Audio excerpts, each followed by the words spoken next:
Começou, né?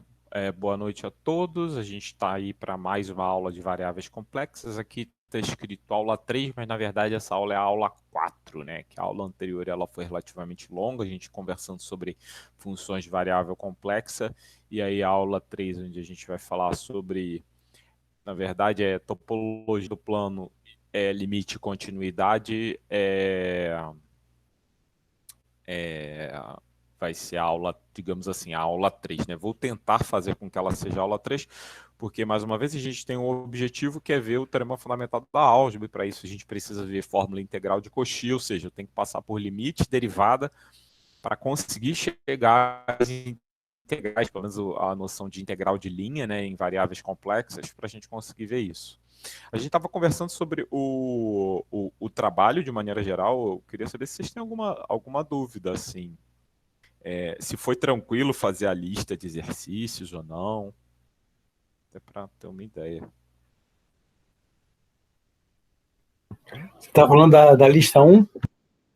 Da lista 1. A lista 2, vocês devem estar começando agora, né? Qualquer coisa, quarta-feira também eu vou estar aí para a gente tirar dúvidas. Se a gente pudesse voltar à lista 1... Fala, Boia.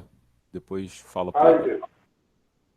Caramba, Boia, teu microfone tá horrível. Tem algumas coisas que fazer, né? Tá horrível minha voz? Tá ruim, mas eu entendo. Tem algumas coisas que você tá com dificuldade na lista 1. Boia, quarta-feira a gente tá aí para isso, sabe? Quarta-feira, de 8 às 9. Chega aí que qualquer dúvida que você tenha, eu sei que o prazo de entrega tinha sido anterior. O problema é que eu tô fazendo uma matéria quarta-feira à noite. Melhorou minha voz? Melhorou. Boy, me manda mensagem me manda mensagem pelo WhatsApp, me manda áudio perguntando alguma coisa da lista, que assim, de repente eu posso te responder depois, entendeu?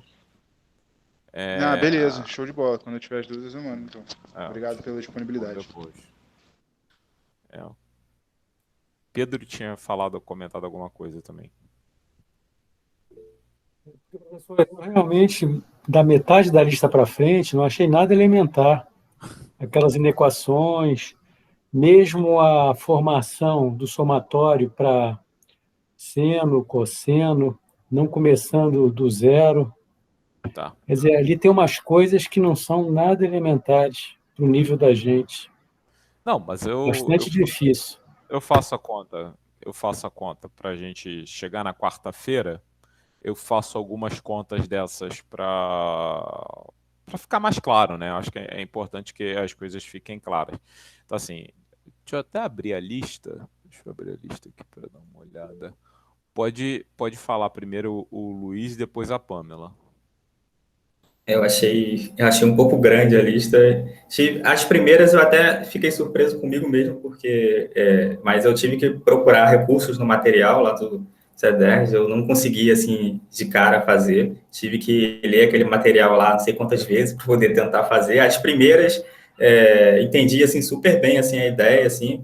O material também traz muito exemplo, então ajudou muito.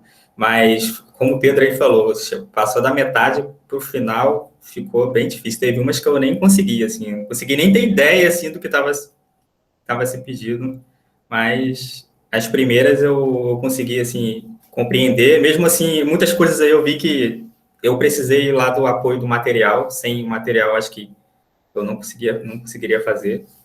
E é isso, mas acho que é mesmo pela minha dificuldade também de nunca ter visto complexo, não sei.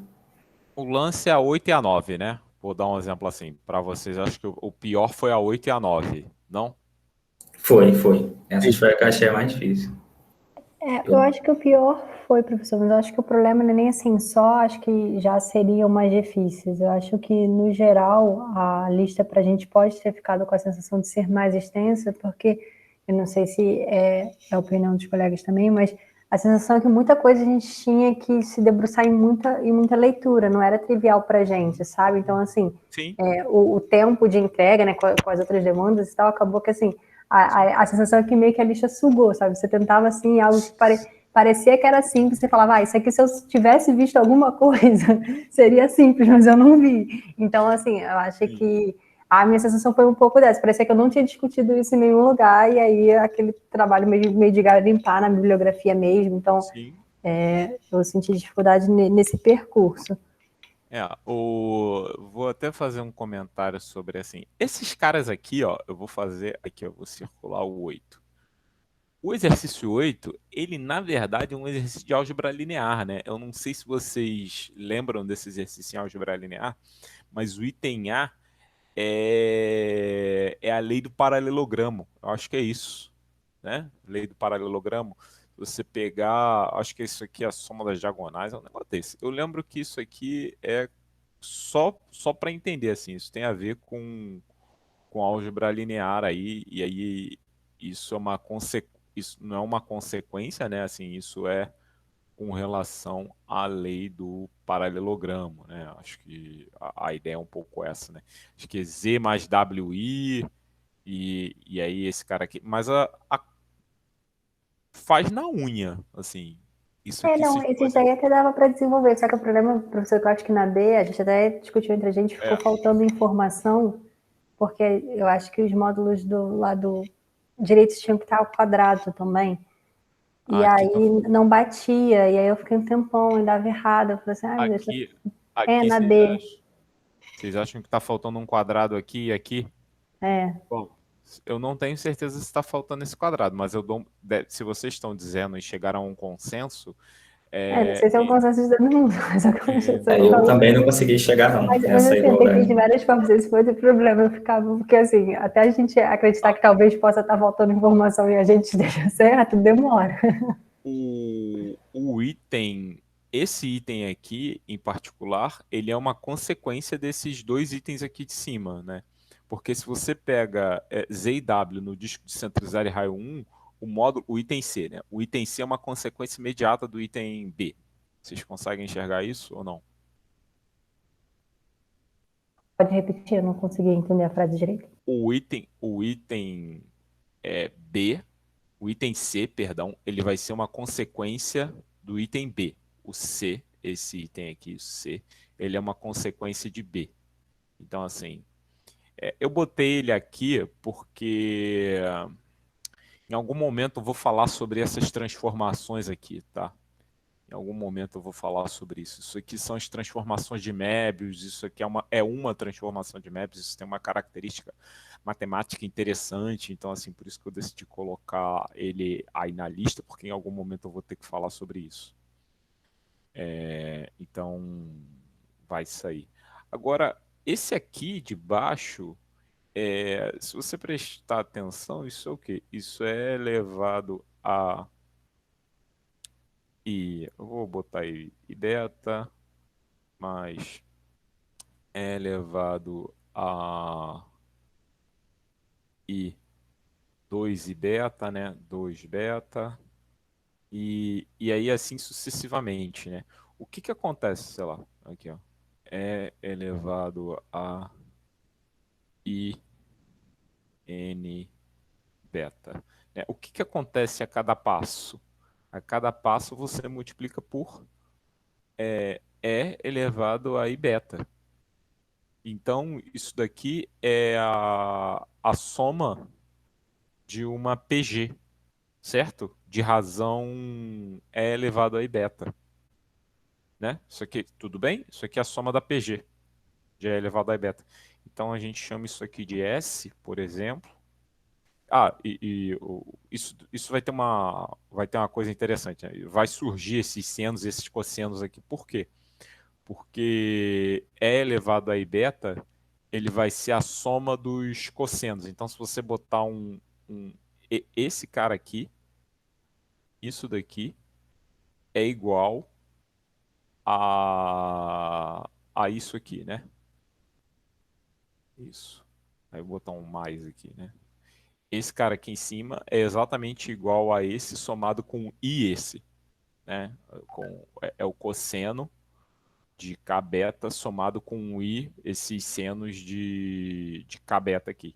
E aí, como isso aqui é uma PG, aí eu acho que eu cheguei a comentar, por isso que eu falei. Professor, se começar do zero, professor. Se começar do 1, muda tudo. Não, pode começar da onde for. Pode começar do 1 também, ó. Porque aí o que que eu faço? Eu chamei isso aqui, aí você pega E elevado a I beta vezes S. Beleza? Porque o que está interessando aqui é o que está aqui em cima, ó. Então, se você fizer isso, você vai ter aqui embaixo, vai ser E elevado a I 2 beta, né? 2 beta, mais mais E elevado a I N beta, mais E elevado a I N mais 1 beta. Vou botar o I aqui do lado de fora. Bom, quando eu fizer a subtração, esse corta com esse corta com esse, vai ficar o quê? Vai ficar S, eu vou botar menos E elevado a I beta S, isso daqui vai ser igual a, isso aqui vai ser igual a E elevado a I beta, que é o que sobrou dali, elevado a I beta,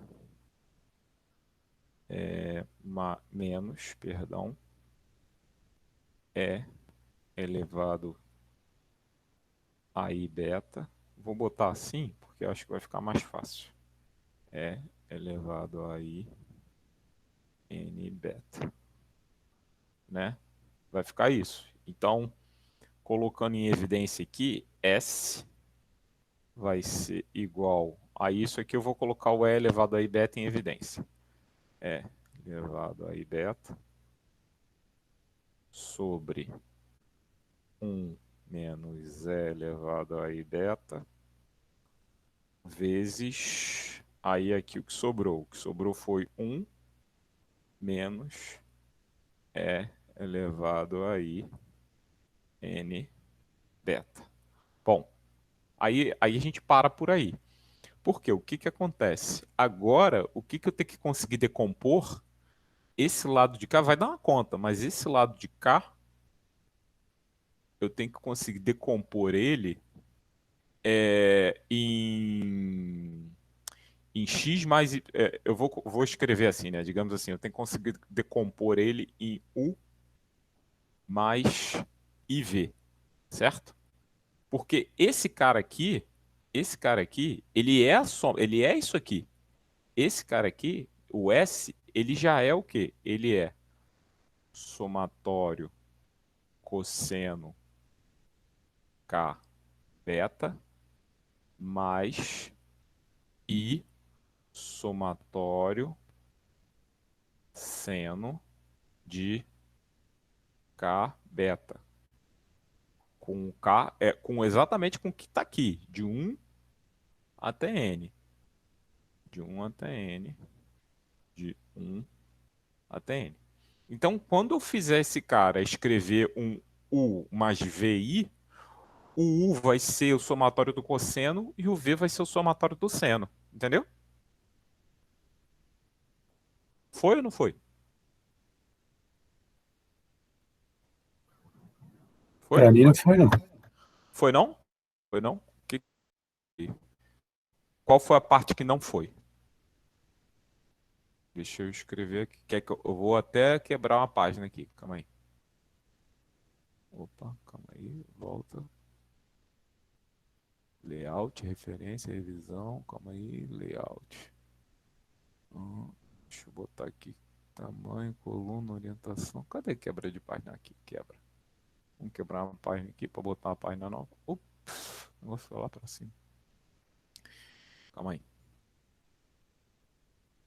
Quero ir para a página de baixo. Quebra de página. Pronto. Tá. Quebra de página. Deixa eu perguntar. Tudo bem ou não que aquela soma, tudo bem ou não que a soma deu igual a E elevado a I beta sobre 1 menos E elevado a I beta, que multiplica 1 menos E elevado a I N beta. Tudo bem ou não? Isso aqui tá ok ou não? Isso aqui, aquele S, né? Ou seja, isso aqui é o somatório de E elevado a I K beta com K variando de 1 até N. Tudo bem ou não?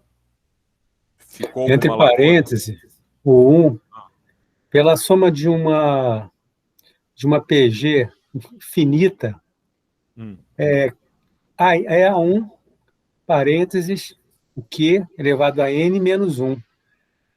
O Q é elevado a 1 N beta. Então, ele Não, fica mas ele é positivo. você está usando a fórmula? Você está usando a fórmula, né? É somatório. SN ou seja, a nossa velha conhecida desde sempre, né? É o A S. soma de uma Ah, tá. PG com O S, N termos. S menos. Aí, o 1, ele é negativo, é menos 1, não é mais 1. Não, ó, depende, o Pedro, porque eu deduzi a fórmula, eu não usei a fórmula, entendeu? Eu deduzi a fórmula. Como é que eu deduzi a fórmula? Esse de cima aqui era o S e esse de baixo é o E elevado a I beta vezes S. E aí, o que eu fiz, só para eu entender aqui, foi o de baixo menos o de cima. Se eu fiz o de baixo menos o de cima, ó, eu fiz o de baixo, eu fiz esse, menos esse, o de cima, certo? Eu fiz essa linha, deixa eu botar em vermelho. Opa, ó, bosta. Desenhar, botar em vermelho. Eu fiz essa linha aqui, subtraindo da linha de cima, correto? Se eu fiz a linha de baixo subtraído da linha de cima, então quem vai ficar com sinal negativo, quem vai ficar com sinal negativo é esse cara aqui, ó. Calma aí. É o de baixo menos o de cima. Deixa eu ver. Você está absolutamente certo. Deixa eu trocar isso aqui de ordem. É o de baixo menos o de cima. Então isso aqui está com a ordem trocada. Verdade. Eu só vejo assim. Isso aqui está com a ordem trocada. Opa. Opa. Isso aqui está com a ordem trocada. Então isso aqui é elevado a I N beta menos 1. Tá certo. Aí sim. Né? Aí aqui tá trocado também, né? E o denominador também está trocado. Tá trocado? Deixa eu ver se o denominador tá trocado. Porque se os dois estão trocados, então tava certo, na verdade, né? Porque Eu acho troca. que, exatamente, as duas formas são iguais, né? Se tiver trocado o denominador e o numerador junto. Os dois estavam trocados, né? Então isso aqui tava certo, se os dois estavam trocados. Mas o de cima está elevado a N, e o de baixo não. Não, mas isso não importa, porque se você multiplica por menos 1 em cima, vai ficar 1 menos esse cara. Ou seja, vai ficar 1 na frente. E se tivesse trocado aqui embaixo também, então ia ficar 1 menos o outro. Mas deixa eu ver até de novo, calma aí. Quem está com menos? Quem está com menos é esse menos esse. Então aqui vem um sinal de menos. Então deixa eu até botar isso aqui. Isso tem um menos aqui e tem um menos aqui, né? Aí o que eu coloquei aqui? Ah, tá, eu tinha feito de fato o contrário. Bom, enfim, então os dois trocados, né? Eu entendi o que você está dizendo, mas esse está trocado, esse está trocado e esse está trocado, então os dois trocados fica igual, fica tudo certo. Eu não preciso trocar, mas tá legal. Tá, de fato. Isso aqui. Deixa eu até trocar esse, já que a gente fez, né? Deixa eu trocar esse aqui. Opa. Pronto, aí eu venho aqui, pá. Aqui é elevado a beta menos um. Tá certo, tá? Mas aí a conta é essa. E aí separa isso aqui, né? Como assim separa? Como é que a gente vai fazer agora para separar esses caras? Você vai utilizar o fato de E elevado a I beta. Você vai utilizar o fato de E elevado a I beta. Claro que é porque é conveniente fazer isso. Isso é cosseno beta mais I seno beta. E utilizando esse fato, né, fazendo as devidas substituições, tem que chegar numa fórmula, entendeu? Você vai chegar numa fórmula. E vai chegar na fórmula certinho, mais uma vez. É porque talvez os lugares que vocês tenham olhado, eles um começasse do zero, outro do um, mas assim, a alma do negócio é a PG. A PG que é a alma do negócio, entendeu? O que não podia acontecer, por exemplo, uma coisa que eu não podia acontecer, que de fato poderia dar ruim, né, quando fosse prestar atenção, é se um tivesse com um e o outro tivesse com zero. Se um tivesse com um, o outro tivesse com zero, eu poderia ter um problema, porque aí ia ficar esquisito, né, pelo menos na minha opinião. Na verdade não, né? Ia ficar igual. Porque se começa dos. Ah, não. Se eles começassem diferentes, né? Se eles começassem diferentes, podia gerar algum problema. É porque ele está utilizando o fato que cosseno de zero é 1 e o cosseno de. E o seno de zero é zero, entendeu? Para fazer essas contas. Pelo menos é isso que eu acho. Tá? Mas aí, isso aqui é uma conta, mas você vê, a PG é que manda no negócio. Por isso que eu coloquei essa questão aqui. Mas eu tinha comentado a PG. Mas qualquer coisa, mais uma vez, eu posso refazer essa conta.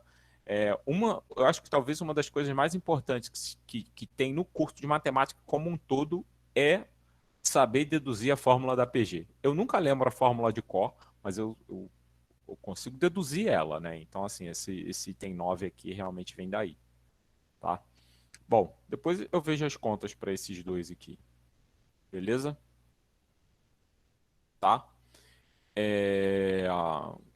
Aqui eu dei um mole, né? Eu acho que nessa questão 7, alguns de vocês utilizaram o item C aqui, né? Que é exatamente. Minto, o item A aqui, né? Que é exatamente Z ao cubo mais 1. Aí se substituísse, fazia. Mas aqui eu queria que fizesse as multiplicaçõezinhas e tudo mais, e tentasse ver como a gente ia encontrar isso sem determinar quer dizer, determinar o valor da expressão, né, sem determinar necessariamente o valor de alfa, né. Tinha que lembrar algumas coisas sobre raízes enésimas da unidade, e aí, se não lembrasse, acabaria tendo problemas, mas de maneira geral seria isso, né. Mais uma vez, eu acho que até a 6 eu coloquei ela bem tranquila, mas aí depois eu falei assim, bom, vou colocar 3 questões para eles pensarem um pouquinho mais, e aí foi a 7, a 8 e a 9. Mas eu ainda não corrigi, eu ainda vou corrigir, mas espero pelo menos ter esclarecido a 9, né? Assim, que dá um pouco de trabalho, mas está tudo dentro da PG. Né? Tá tudo dentro da PG. Tá?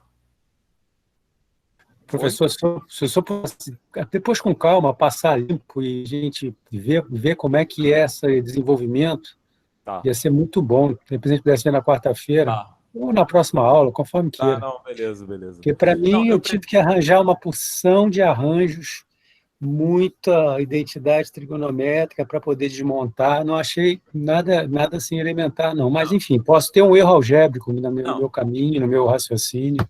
Então, se você for trabalhar com identidade trigonométrica, você tá ferrado. Esse é o ponto, entendeu?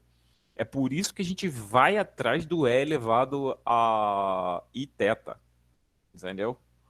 Variáveis complexas é a mesma coisa. Eu acho que eu tinha até comentado com o Luiz aqui, né? Que quando a gente fala assim, eu tô dividindo um número complexo pelo outro, como é que eu faço e tudo mais? Se ele tá na forma polar. Pô, se ele tá na forma polar, você vai elevar você vai multiplicar em cima e embaixo pelo conjugado do unitário elementar, né? Do cosseno θ mais I seno θ. Pô, se você fizer isso, tudo bem, você vai encontrar um no denominador, que é exatamente o que está aqui, e você vai encontrar uma fórmula que não é uma fórmula tão fechada quanto essa que eu estou escrevendo aqui. Mas a partir do momento que eu uso E elevado a I beta, você vê que essa divisão, mais uma vez, por exemplo, se você só para simbolizar como usar isso se torna mais fácil. Olha o que ia aparecer em cima. Eu ia multiplicar por cosseno beta mais I seno beta, beta, perdão, botei teta, né? Beta.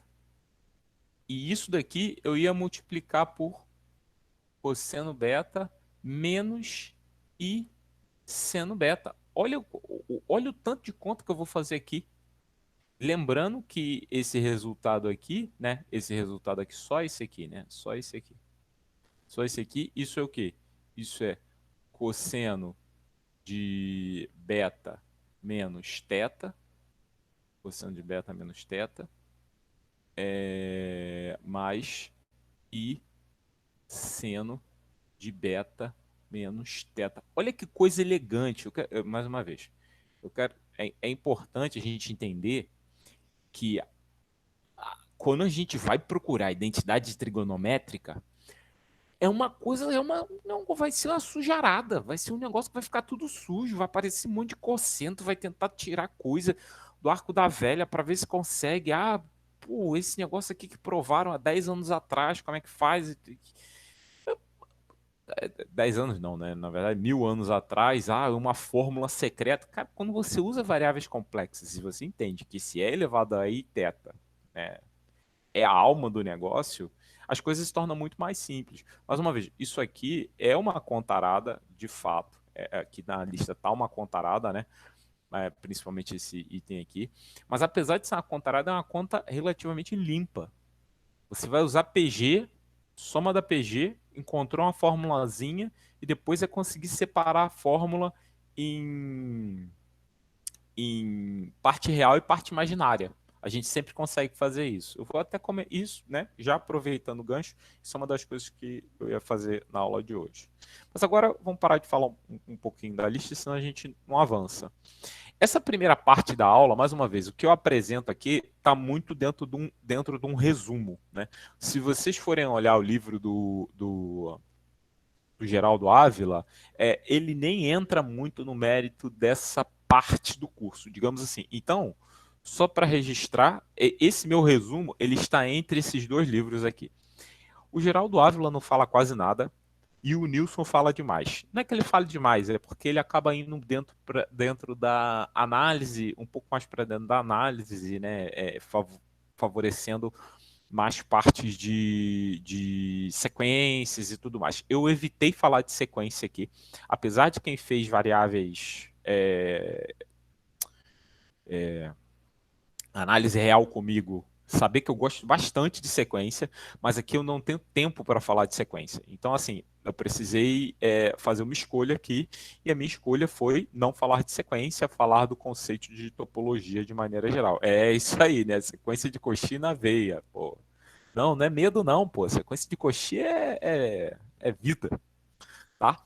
Então, assim, esses elementos que eu estou apresentando aqui agora, por exemplo, o item 1. O item 1, se você perceber, ele vem da geometria analítica, tá? Como é que você parametriza? Isso aqui é a parametrização de um segmento de reta, tá vendo? Dado um segmento de reta que liga dois pontos, então você tem dois pontos aqui. O segmento de reta que liga dois pontos no espaço, digamos aqui, eu estou chamando isso aqui de W0, isso aqui de Z0, tá? Então, essa parametrização, e se você perceber, quando W é 0, ele parte de Z0, né? E isso tem uma coisa interessante, né? Que a parametrização ela tem um sentido, né? Quando o T for igual a 0, ela parte de Z0, né? Exatamente que é o que está escrito aqui. Então, ela parte quando T igual a 0, ela está partindo de Z0 e ela está caminhando, né? Ela está caminhando até o W0, que quando T for igual a 1, ele vai ser W0 e o Z0, né, aqui esse cara vai ser 0. Então esse é o segmento de reta, né? Isso é um segmento de reta. Essa notação aqui é do disco de centro 0 e raio R. Então, em essência... Opa, já estou fazendo besteira aqui. É o disco aberto, né? É o disco aberto de centro 0, ou bola aberta, ou disco aberto. Eu chamei de bola, mas é o disco aberto, tá? Então, de centro 0, mais uma vez, isso está vinculado a esse. O disco aberto é esse aqui, né? Isso aqui tem centro Z0 e raio R, né? E raio R. A bola fechada, né? A bola fechada, a diferença da bola fechada é que ela tem a borda, né? A bola aberta ela não tem a borda, e a bola fechada tem a borda. E isso faz sentido, né? Quando a gente tá trabalhando, beleza? Mais uma vez, existe um sentido para todas essas notações, ser bola aberta, bola fechada, tá? Aí tem a bola sem centro, ou a bola com centro deletado, né? A bola com centro deletado, ela é... Opa, mais uma vez, a bola com centro deletado é a bola aberta com centro deletado, né? A bola aberta com centro deletado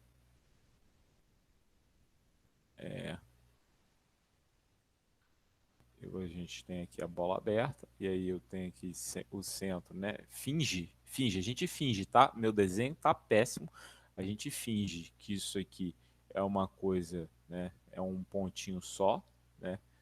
A gente finge que isso aqui é um pontinho só, e aí a gente tem que a bola aberta com o centro deletado é denotado como sendo D estrela, né? Ou D asterisco. Aqui eu chamei de semiplano superior e semiplano inferior, tá? Ou seja, aqui eu estou pegando os números imaginários, que a imagem desse número imaginário está acima do ponto Z0. Então, digamos que a gente tem aqui um Z0, um ponto qualquer no espaço. Bom, se você vai considerar o número imaginário, ele está relacionado, a parte imaginária do número, ela está relacionada com o eixo Y, né? Você pensa nela no eixo Y. Então, se você quer imaginar que são os números cujo a parte imaginária está acima da parte imaginária do Z, então o que você olha é esse cara aqui. Então, assim, isso aqui está acima, beleza? Isso é um semiplano superior, né? É o semiplano que é denotado dessa forma. Quando eu boto H+, eu estou sempre observando o semiplano superior, e quando eu coloco H-, eu vou estar olhando um semiplano inferior, tá? Então, só para a gente entender. O que é inferior? É onde a parte imaginária está abaixo do eixo Z. Aí eu fui procurar na literatura e acabei não encontrando, mas assim, a notação de semiplano, ela é essa. Só que, por exemplo, se você olhar o eixo Z, o eixo, por exemplo, em vez de, aqui eu estou trabalhando com a parte imaginária, mas eu podia estar trabalhando com a parte real também. Só que na literatura eu não encontrei uma denominação. Ele chama tudo de semiplano e eles simbolizam tudo por H. Só que aí essa questão de ser um semiplano que digamos assim, que é paralelo ao eixo X ou paralelo ao eixo Y, ele não faz muita distinção, não. Aqui eu coloquei essa observação do Z0 aqui para denotar isso, mas assim, essa questão do semiplano, a literatura diverge um pouco sobre a notação, então assim, eu defini essa, mas se vocês forem dar uma olhada nos outros livros, até em alguns que eu coloquei aí para vocês, por exemplo, um livro que eu fui consultar, até para ver como ele fazia, foi já vou deixar você falar, Pedro, foi o Conway. E aí o Conway, ele tem uma notação própria para semiplano, que eu acho até interessante, mas a gente ia ficar um tempão falando disso aqui e não vem ao caso. Pode falar, Pedro. Pedro? Não tem nada a ver com translação de eixo, não, né? Essa virada do semiplano aí. Então, o Conway, e aí eu tô falando do Conway, eu botei esse livrinho aqui do Conway, o lance que ele tá em inglês, é logo nas primeiras páginas, digamos assim, ele é um livro um pouco mais avançado de variáveis complexas, ele se dedica um pouco a essa questão dos semiplanos e como você trabalha com eles. E, no sentido de estabelecer certas rotações até. Ele define ele não define só semiplanos, digamos assim, paralelos ao eixo X e ao eixo Y. Ele define semiplanos inclinados também. Então, assim, eu preferi não me aprofundar sobre isso, mas se quiser dar uma olhada, tá na bibliografia de um dos textos que eu deixei lá para vocês darem uma olhada. Mas, mais uma vez, eu acho que, assim, sei lá, ele começa... Ele fala muito rápido de uma coisa que, na hora de fazer as contas, fica um pouquinho complicado, entendeu? Aí eu preferi não dar tanta atenção. Mas, se quiser dar uma olhada lá para ver como é que fica, depois a gente bate um papo. Tá? Bom, agora... Bom, eu vou falar agora um pouco da parte de topologia. Aí, parte de topologia, o que a gente tem que entender? São 4 coisas, né? Abertos, fechados, compactos e conexos, beleza? Aí vai ter uma combinação dessas coisas aqui. Alguns de vocês estão mais avançados do que outros. Isso não é uma coisa para vocês se preocuparem. Não vou pedir para ninguém provar que um determinado conjunto é aberto ou fechado em avaliação alguma e nem em lista de exercício. Isso seria se a gente estivesse fazendo um curso de análise em variáveis complexas. Aí eu realmente ficaria um tempinho para vocês aprenderem a fazer as contas.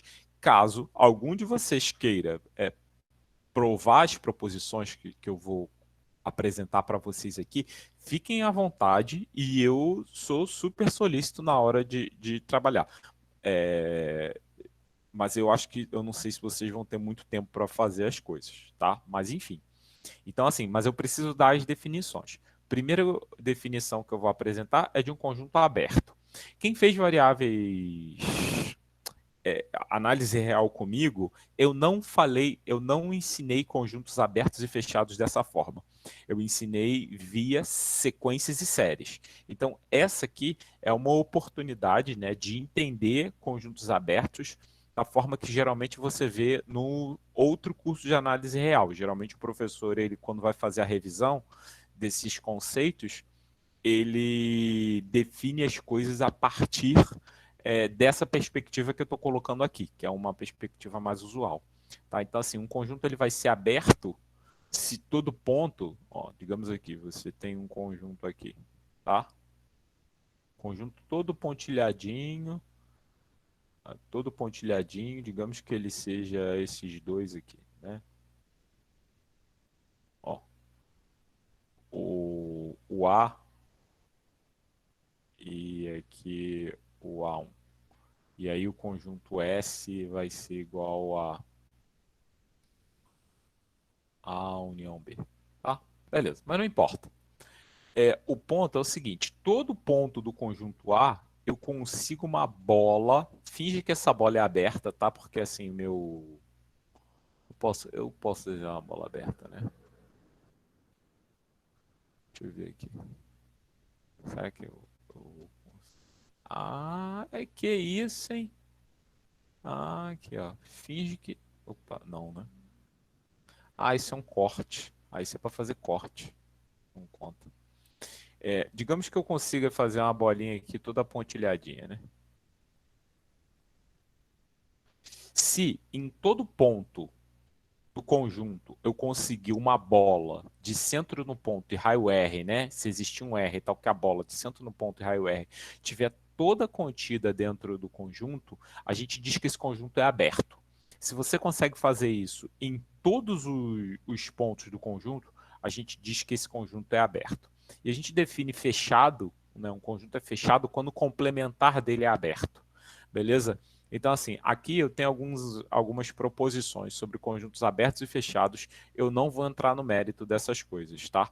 Mas, assim, essa é a definição clássica de conjunto aberto. Um conjunto é aberto quando para todo ponto do conjunto você consegue uma bola de centro no ponto e raio R, né? Ou seja, existe um raio, né? Que quando você abre esse raio se mantém todo dentro do conjunto.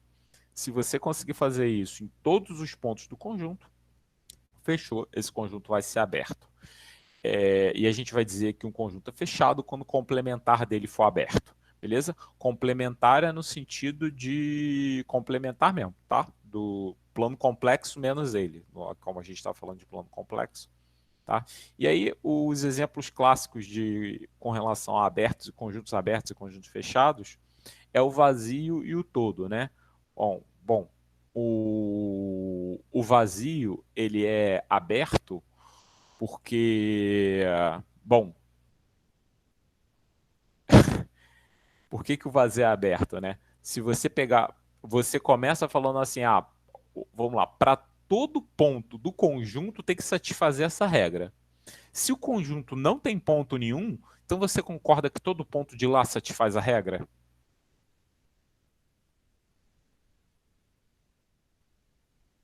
Gente,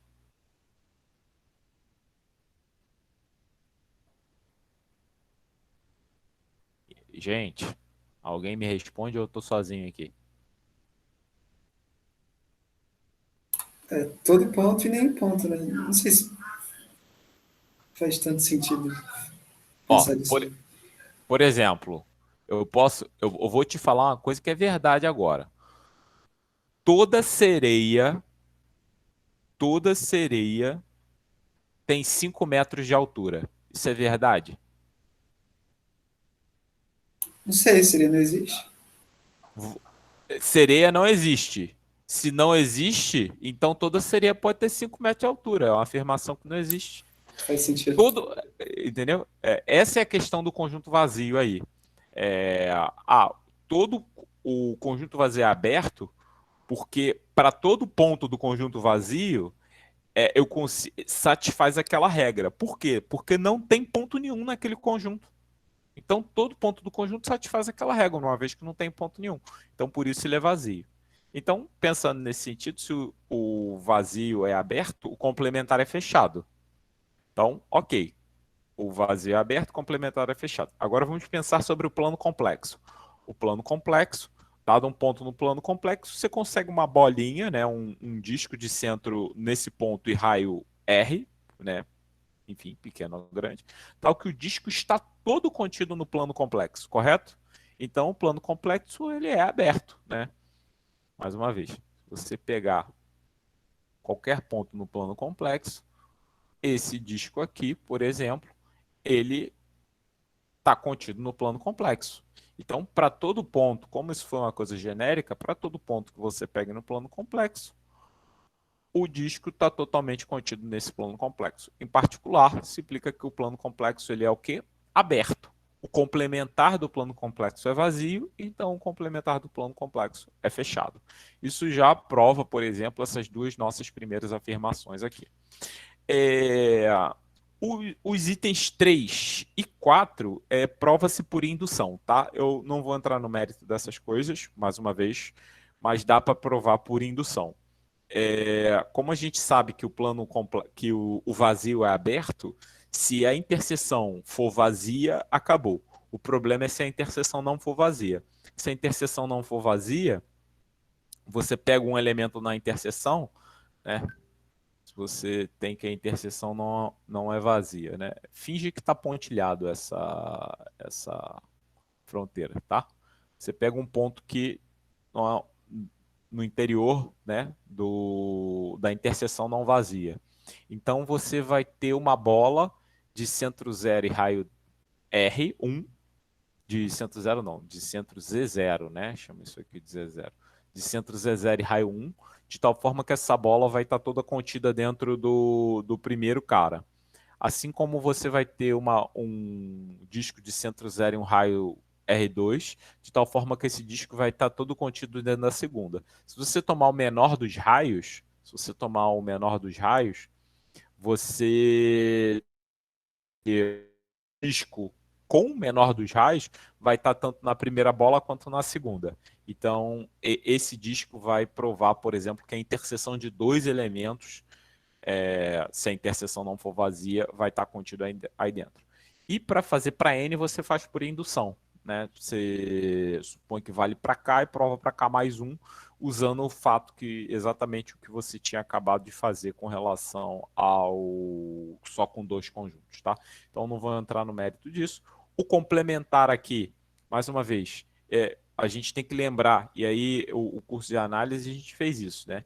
Que a união F complementar, né? Eu peguei o complementar disso. O que que é o complementar disso?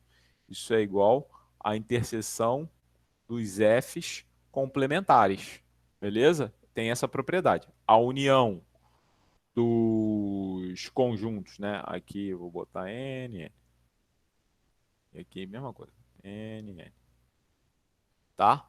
E o que ocorre é que esses caras aqui são fechados. Mas se esses caras aqui são fechados, então esses caras aqui são abertos. Beleza? Então, assim, se esses caras aqui são fechados, o complementar, né, deles, ó, esses caras aqui são fechados. Aqui é o complementar deles. O complementar deles é aberto por definição, porque um conjunto é fechado quando o seu complementar é aberto. Então, esses caras aqui são todos abertos. Então, você tem a interseção de um número finito de caras que são abertos e cai no item 3. Então, o item 4 é uma consequência do item 3. O item 5 bom, o item 5 não tem muito mistério, né? Porque você pega alguém na união, você vai conseguir uma bola que vai estar toda contida em um dos conjuntos, porque todo mundo é aberto. Então, consequentemente, a união arbitrária de conjuntos abertos, ela é aberta. Vale a pena escrever, tá? Principalmente se você já fez algum dos cursos de análise, então eu acho que vale super a pena escrever. E a interseção aqui, né, isso aqui está errado, isso aqui é infinito, né? A interseção infinita de conjuntos fechados ainda é fechado, e a argumentação é bem semelhante àquela que a gente fez no item 4, então não tem problema nenhum. Vamos continuar andando, né? Porque, assim, mais uma vez, essas são questões topológicas, tá? Então, assim, a gente está conversando sobre uma ideia topológica das variáveis complexas, ou seja, dos números imaginários aí. Bom, a gente precisa falar de ponto de acumulação. Quem fez comigo aí ponto de acumulação, análise real, sabe que essa questão de ponto de acumulação é uma questão muito importante dentro do curso de análise de maneira geral. Um ponto, ele vai ser ponto de acumulação se, independente do raio que você escolha, né? Existem outras definições, existe uma definição sequencial para pontos de acumulação, mas vocês lembram que eu comentei aqui que eu não ia falar de sequências para falar disso. Para falar desse curso, eu vou evitar falar de sequências. Mas existe uma definição sequencial aí. Por exemplo, Teorema de Bolzano-Weierstrass. Quem lembra aí Teorema de Bolzano-Weierstrass? Ninguém? Ninguém, gente? Nossa, que tristeza. Chegou até, vai escorrer uma lágrima aqui. Porque ninguém lembra do Teorema de Bolzano-Weierstrass? Caramba. O sequencial ou de ponto de acumulação? Tanto faz. Pode ser o de ponto de acumulação, por exemplo, porque a gente está falando de ponto de acumulação aqui. Fala que todo conjunto, acho que é limitado, né? E contém pelo menos um ponto de acumulação, seja infinito e limitado. Isso, Não é exatamente. isso? Isso aí, exatamente. Todo conjunto infinito e limitado admite um ponto de acumulação. Aqui vale isso também, tá bom? Aqui vale isso. E a demonstração é igual. Eu não vou entrar no mérito desse tipo de coisa, mas aqui também vale o Teorema de Bolzano-Weierstrass. Aqui a questão do ponto de acumulação, eu defini ele de forma diferente, mas eles querem dizer a mesma coisa, né? Um ponto de acumulação é o seguinte: se para todo raio o disco de centro deletado, ou seja, eu não estou me importando, por exemplo, eu posso olhar aqui, quando eu estou olhando em R2, e aí eu olho esse ponto aqui, ó. Esse ponto, imagina que esse conjunto é um conjunto aberto, né? Opa. Esse S aqui é um conjunto aberto. Esse ponto Z0 aqui, ele está no que a gente chama de fronteira, tá? Mas ele está na bordinha do conjunto. E ele não está no conjunto, ele não pertence ao conjunto S. Mas só que independente da bola que você escolha de centro nele e qualquer raio, essa bola vai admitir pontos que estão o quê?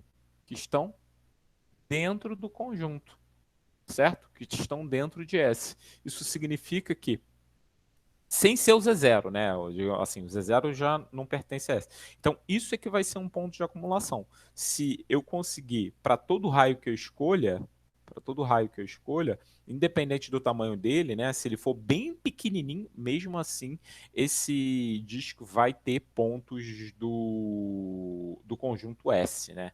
Vai ter pontos do conjunto S.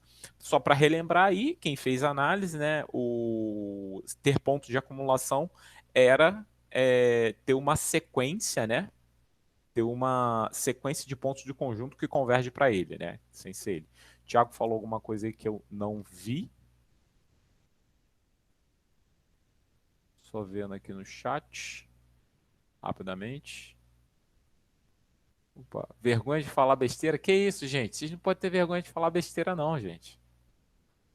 Aqui é aula. Então, em aula não tem essa, sabe? Deixa de ser bobo, tá? O Boia tá perdido, Boia. Boia, vou jogar uma boia pra você e não é trocadilho. Essa parte, Boia, ela é uma parte que ela vem do curso de análise real. Você precisa saber alguma coisa disso para continuar o curso? A rigor, não. Mas aí, de repente, eu vou falar de um teorema. Assim, mais uma vez, eu não vou pedir para você provar que nada é fechado, não vou pedir para provar que nada é aberto, mas é interessante que você, pelo menos, saiba algumas dessas definições de cor, beleza? Eu não vou pedir, mais uma vez, não vou pedir para provar que nada é fechado, nada é aberto, só que vai chegar um teorema e aí ele vai falar assim, isso é uma região, é um aberto conexo do plano. Isso só funciona para aberto conexo. Isso só funciona num domínio. Aí fala, pô, mas o que é domínio? O que é aberto conexo? Então, isso daqui é um resumo da topologia que vai poder te permitir ler o texto, beleza? O que eu quero isso é aquela parte de tradução. Eu estou te dando o dicionário.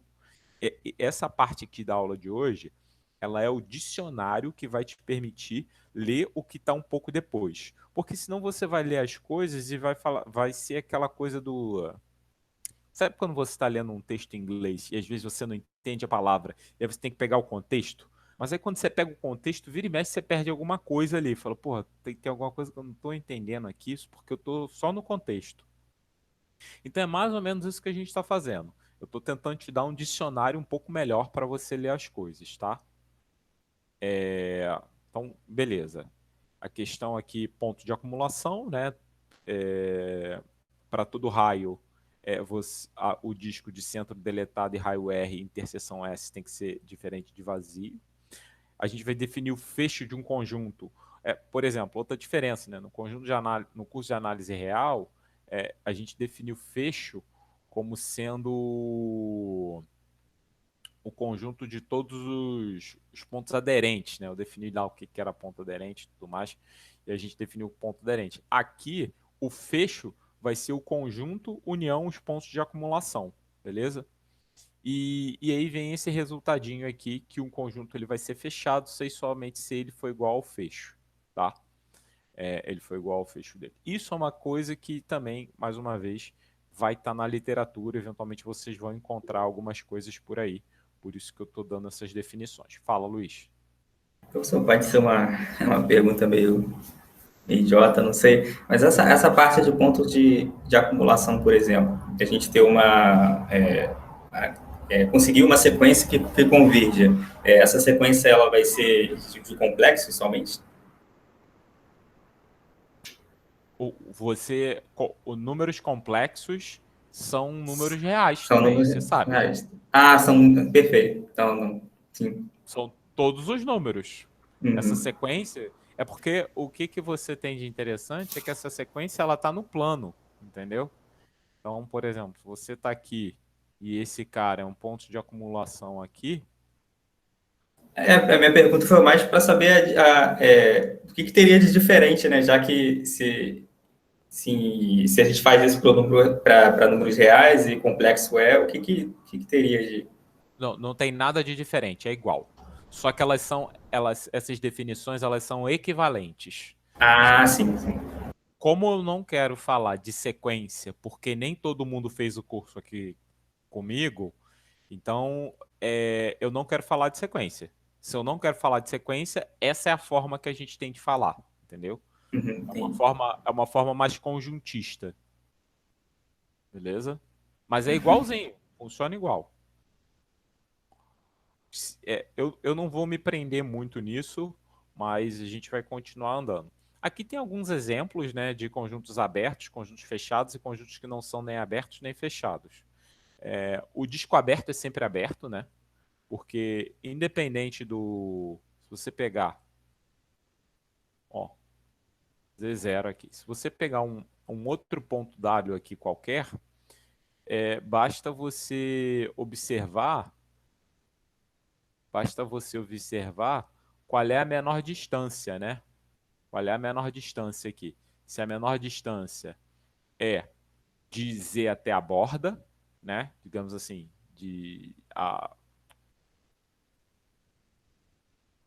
você tem que olhar a menor distância, se é R. Bom, tem que fazer uma continha aqui, mas assim, a ideia é que você olhe assim, Z menos W. Se Z menos W for menor do que um valor aqui da borda, né? Digamos assim, o tamanho do raio, né? Se Z menos W for menor do que o W até a borda, digamos que um valor aqui da borda seja U, né? Do que um cara aqui da borda, então eu vou pegar o raio como sendo, por exemplo, essa medida aqui, ou a medida daqui de cima, né? Sem problema nenhum. E aí eu vou fazer o... E aí vou fazer o disco de centro em W, né? De centro em W e raio sendo o menor tamanho desse ou desse, né? E aí, mais uma vez, isso é a forma de escrever, não vou obrigar a fazer isso, mas isso justifica, por exemplo, que a bola aberta é aberta, né? Ou seja, eu pego um ponto qualquer daqui e consigo mostrar isso. Mas, às vezes, é uma conta, não é objetivo mostrar essa conta. A bola fechada é fechada. O que a gente faz? Olha para o complementar, né? Se você olha a bola fechada, ela está com a borda. Então, eu pego um elemento qualquer da borda aqui e aqui seria Z0, aqui é um W, peguei um elemento qualquer aqui fora, e aí o que a gente vai escolher? A gente vai escolher um raio, né? A gente vai escolher um raio. Bom, se ele está do lado de fora, por exemplo, eu sei que módulo de Z, só uma ideia, né? Módulo de Z menos W, que é o tamanho, isso daqui é maior do que R, certo? E aí, assim, o que está me dizendo aqui é que se eu fizer um raio, por exemplo, de... Então, se você pegar módulo de Z menos R menos R, isso aqui é maior do que zero. Então, muito provavelmente, o seu D, que vai ser o raio que você vai fazer aqui, né, na bola de centro em W, e um raio qualquer para estar no complementar, por exemplo, pode ser isso aqui sobre 2, entendeu? Pode ser isso aqui sobre 2, seu raio. Pô, Marcelo, não estou entendendo nada disso. Mais uma vez, aqui eu não estou me preocupando com isso. Meio que não vai importar muito essas contas. Mas, vou dar um exemplo. Eu acho que o Pedro está aqui. Se o Pedro quiser fazer essas contas, Pedro, eu te ajudo a fazer essas contas. Até porque o Pedro já fez o curso de variável análise no RN. E em análise no RN vocês acabam tendo que fazer algumas contas desse tipo. Então, assim, isso não é uma coisa prioritária no curso, mas aquele que quiser, de repente, fazer um mestrado, seria interessante aprender a fazer essas contas, entendeu? Para pelo menos entender como é que funciona. E, mais uma vez, o item 3 aqui é para a gente entender que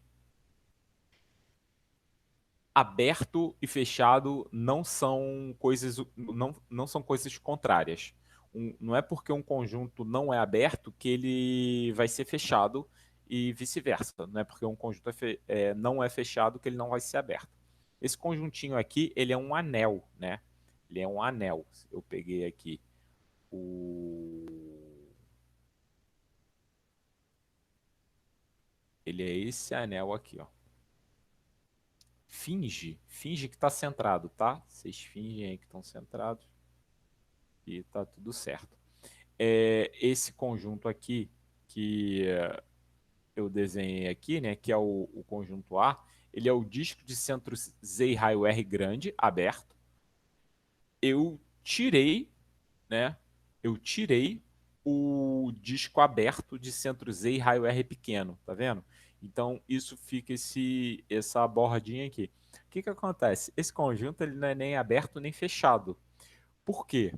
Porque se você pegar um elemento qualquer nessa bordinha aqui e você pegar um raio aqui, olha o que que vai acontecer. Sempre vão ter elementos que estão do lado de fora. Então significa que ele não é um conjunto fechado. E a bordinha aqui, tá vendo essa bordinha? Essa bordinha aqui, toda bordinha é sempre ponto de acumulação, tudo bem? Essa bordinha são pontos de acumulação. E nenhum ponto dessa bordinha pertence ao conjunto, então ele não é fechado. Lembra que um conjunto ele é fechado se ele for igual ao fecho dele. O que que é o fecho? O fecho é o conjunto união os pontos de acumulação. Isso significa que se esse conjunto aqui não tem um ponto de acumulação, então ele não pode ser fechado. Como consequência, ele não pode ser nem aberto nem fechado. Mais uma vez, eu estou falando tudo muito rápido. É um monte de conceito topológico. Se fosse num curso de análise real, juro para vocês, a gente ia ficar 1 ou 2 dias inteiros só conversando sobre topologia de variáveis complexas. Como não é, e a gente precisa andar um pouco, então assim, quem quiser fazer essas contas, faz. Aqueles que quiserem fazer um mestrado em matemática, eu recomendo fortemente fazer, beleza? Eu recomendo fortemente fazer, até para pegar um pouco do jeito de como escreve as coisas. Aqueles que não quiserem, só quiserem entender como as coisas funcionam, meio que essa aula de hoje vai ser informativa. Pode ver na velocidade 1,5 no YouTube que tá tudo certo, tá? Não tem problema não. Então, vimos aqui, conjuntos abertos, fechados e um conjunto que não é nem aberto e nem fechado. Tudo bem. Mais definições. Na verdade, são mais 3 definições aí, porque a aula, esse pedaço da aula todo foi para eu dizer isso aqui, ó. Região ou domínio. Então, sempre que você vê uma região ou um domínio, tudo que eu falei até agora vai ser para falar sobre isso. Tá? Então, vamos lá, que ainda estão faltando 5 definições. A primeira, a gente vai dizer que um conjunto é compacto, um conjunto ele é limitado, né? Um conjunto é limitado se um conjunto é limitado se eu consigo um M, né? Sempre que eu boto sinal, isso aqui talvez esteja subentendido, mas sempre que eu boto sinal acompanhando um número, né? Eu botei um sinal acompanhando um número, sempre que eu fizer isso, eu estou dizendo para vocês que esse número é real, tudo bem? Sempre que eu fizer, botar assim, R maior do que zero, M maior do que zero, eu estou simbolizando que apesar da gente estar falando de variáveis complexas, eu estou simbolizando que esse número é real. Então, um conjunto ele vai ser limitado se existir um M maior do que zero, tal que o módulo de Z é menor do que M para todo Z pertencente ao conjunto. Então, isso vai ser limitado. O conjunto vai ser compacto se ele é fechado. Mais uma vez, a gente definiu o que era fechado alguns momentos anteriores aí. E limitado. Porra, Marcelo, não foi essa definição que a gente viu no curso de análise. É equivalente, tá? É equivalente. Existem outras definições de conjunto compacto. Essa não é a que eu mais gosto, mas ela serve para os nossos propósitos, tá? Então, nesse curso, compacto é fechado limitado. Se precisar de alguma outra definição, depois a gente vê. Mas nesse curso, compacto é fechado limitado.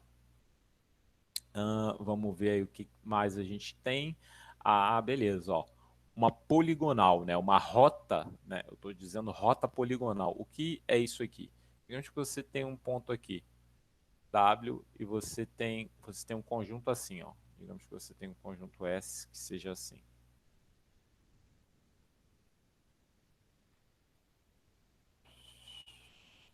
Tá? E aqui é W. Aí você quer chegar Vou botar aqui. Você quer chegar em V, beleza?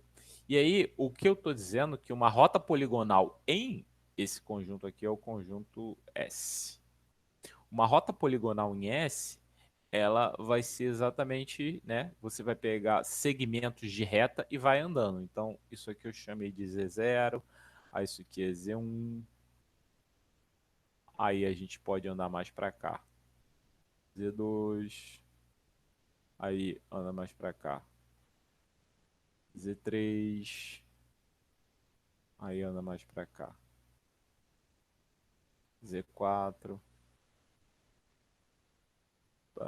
anda para cá, Z5. Você vê que, assim, todos esses, o que liga Z1, Z0 a Z1, Z1 a Z2, Z2 a Z3, Z3 a Z4, Z4 a Z5, que é o nosso V, são todos segmentos de reta. Então, isso vai ser uma rota poligonal, beleza? E aí, bom, aí tem umas coisas meio técnicas com relação a essas rotas poligonais, tá? Por exemplo, é, cada um desses segmentos de reta aqui a gente definiu lá em cima. A primeira definição da aula de hoje foi exatamente esse segmento de reta aqui, tá? Então, se você conseguir sair de um lugar e chegar ao outro, né, bonitinho, tudo bem. A gente vai dizer que um conjunto, né, diremos que um conjunto S, ele é conexo por caminhos quando para todo elemento V e W pertencente a S, a gente conseguiu uma rota poligonal que ligue os dois pontos. Então, por exemplo, esses dois caras aqui são conexos por caminhos. Mas digamos esses caras aqui, ó. Tenha esse cara aqui, ó.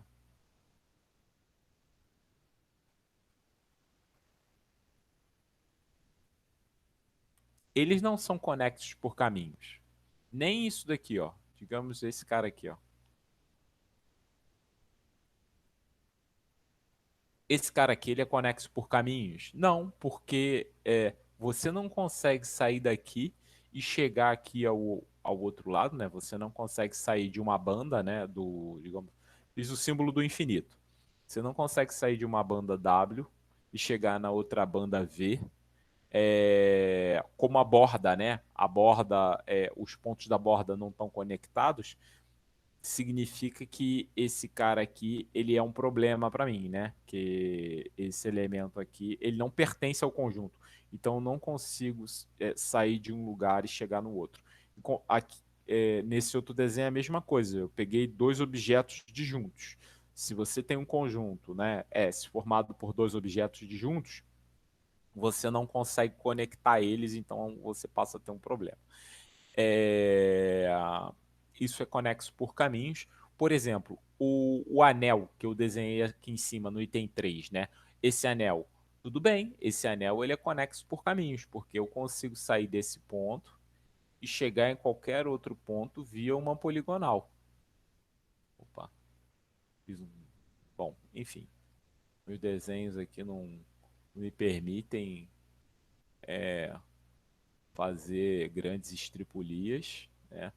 Mas isso é uma coisa conexa por caminhos. Então, um domínio, né? Um domínio ou uma região, sempre que você olhar no livro e você for ver uma região ou um domínio, ele vai estar falando sobre exatamente esse tipo de coisa. Conjuntos abertos e conexos por caminhos. Você pode me perguntar assim, Marcelo, existe outro tipo de conexo sem ser conexo por caminhos? Existem. Só que a gente nem vai falar deles, mas existem. Existem os conjuntos conexos, aí tem que falar de cisão, cisão não trivial. Só que se um conjunto é aberto, né, se um conjunto é aberto, então ser conexo é a mesma coisa que ser conexo ser conexo é a mesma coisa que ser conexo por caminhos. Então, por isso que a gente vai ficar por aí. Bom, eu vou começar a falar outro tópico agora, então por isso que eu vou parar para respirar. Eu vou pedir para vocês respirarem também. Como é que vocês estão aí até agora, né? Com isso que a gente falou aqui. Vamos conversar um pouco sobre essas coisas, porque hoje eu tenho certeza que está sendo pauleira aí. A definição.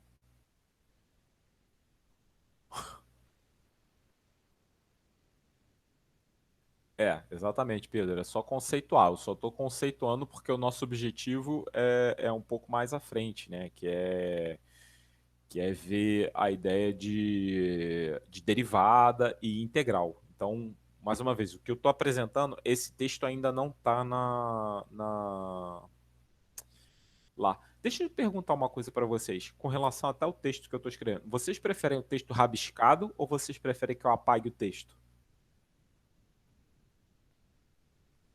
Rabiscado, tipo, esses desenhos que você fez agora? Isso, exatamente. Rabiscados são esses desenhos que eu estou fazendo agora. Dá para pôr os dois, não? Na verdade, não, porque eu não salvei o anterior, e aí eu não vou rabiscar de novo. Mas eu não sei o que vocês preferem. Vou perguntar de novo, porque eu posso apagar tudo que eu escrevi aqui e, e aí vocês rabiscam depois. Rabiscado. Não, deixa com a anotação, se puder, se o Não, pessoal eu estiver de posso. acordo. Posso deixar com as anotações. Posso deixar com as anotações da aula. Tá. Vocês têm alguma pergunta para fazer? Eu sei que a aula de hoje ela deu uma, digamos assim, uma subida no nível das coisas, né? Assim, a gente estava falando muito de coisas bem palpáveis no sentido de ensino médio, e aí hoje a gente está falando do curso de cálculo já. A gente, quer dizer, não sei se cálculo barra análise, talvez, né? Vai entrar mais para dentro do cálculo, mas esse iníciozinho foi meio análise. Vocês têm alguma pergunta ou alguma colocação que vocês gostariam de fazer antes de eu passar para limite de continuidade? Não? Então a aula está muito expositiva. Eu não gosto dessa aula tão expositiva, não. Eu gosto de vocês mais participativos.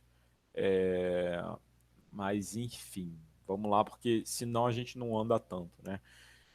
Limite de continuidade. Bom, a primeira coisa que talvez não tenha ficado tão clara quando a gente estava conversando,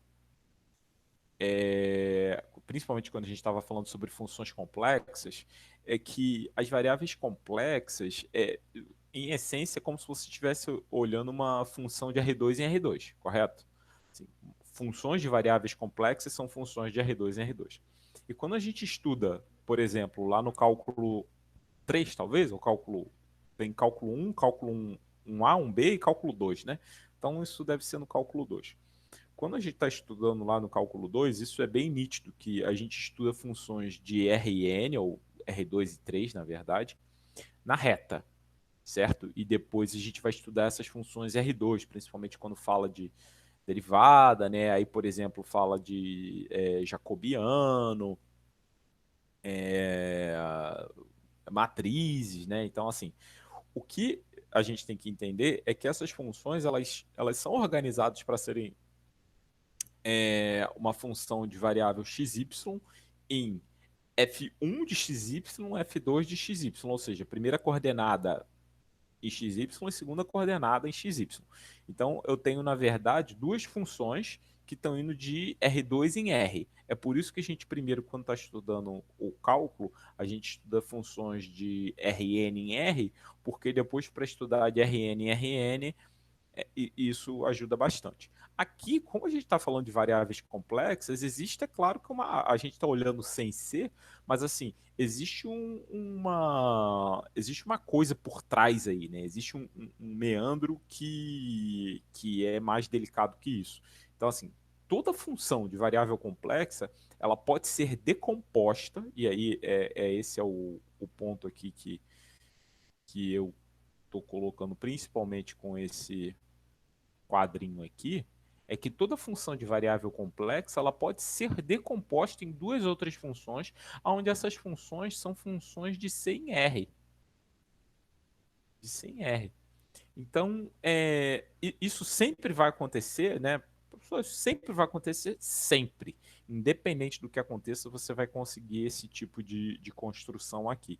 Vai conseguir, dado uma função f de C em C, você consegue decompor ela em outras, né? Numa função U mais IV, onde U e V são funções de C em R, tá? Então, aí aqui embaixo eu coloquei alguns exemplos. Olha,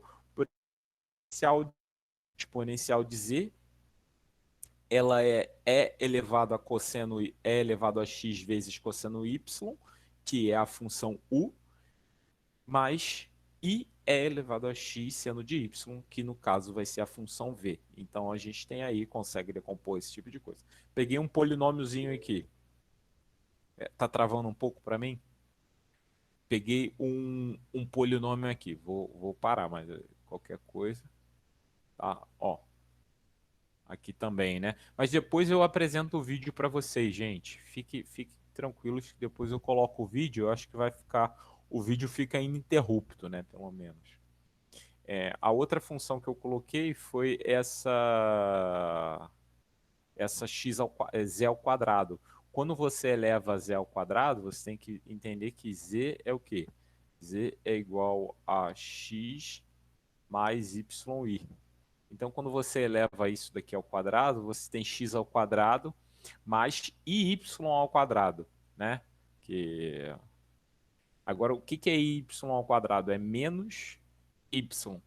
Então, é isso que a gente tem aqui. X ao quadrado menos y ao quadrado. Mais 2xy, beleza? Mais 2xy. Então, é o que a gente tem aqui. A coordenada V, né? Ia ser 2xy. E assim, a gente tem umas coisas muito interessantes, né? Porque, por exemplo, isso aqui, se você olhar z ao quadrado igual a x quadrado menos y ao quadrado, enfim, você consegue enxergar isso como determinadas coisas, né? Então, algumas funções interessantes. E aqui eu botei o último caso, que foi a função logaritmo, eu coloquei em coordenadas polares, né? Eu coloquei em coordenadas polares, porque é mais fácil de ver em coordenadas polares. O logaritmo é definido em algum ramo, né? A gente viu que o logaritmo só está bem definido quando a gente considera um ramo 0 a 2π adequado, né? Então, se você olhar em R beta, ou seja, em coordenadas polares aqui, por quê? Ln de z, né? Só lembrando aqui, ln de z é igual, perdão, é igual a ln do módulo de z, ln do módulo de z, mais arg de z, mais o argumento de z.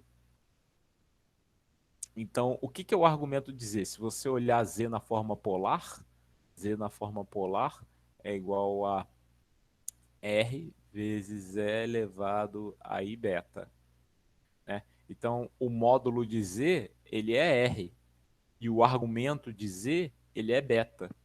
Então, a gente também consegue olhar qualquer função dessa forma, né? Mais i beta, perdão. Tá? Então, a gente conseguiria olhar essas questões dessa forma. Mas, mais uma vez, isso não é grande coisa, né? Assim, é só para entender que sempre dá para fazer isso, assim. Tanto que é isso que a gente vai usar na lista de exercício, né? Mais uma vez, depois eu faço, mas é exatamente esse argumento aqui que eu peguei para a gente conseguir decompor aquela função E elevado a IK beta, né? Esse somatório aqui, os EPG e tudo mais, mas enfim.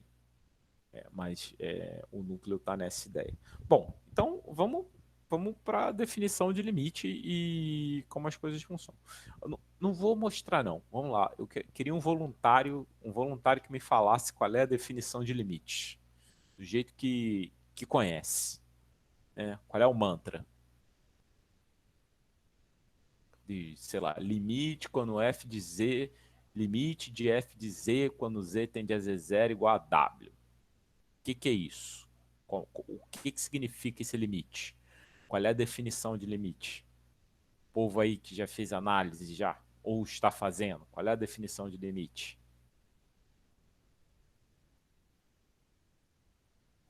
Ninguém?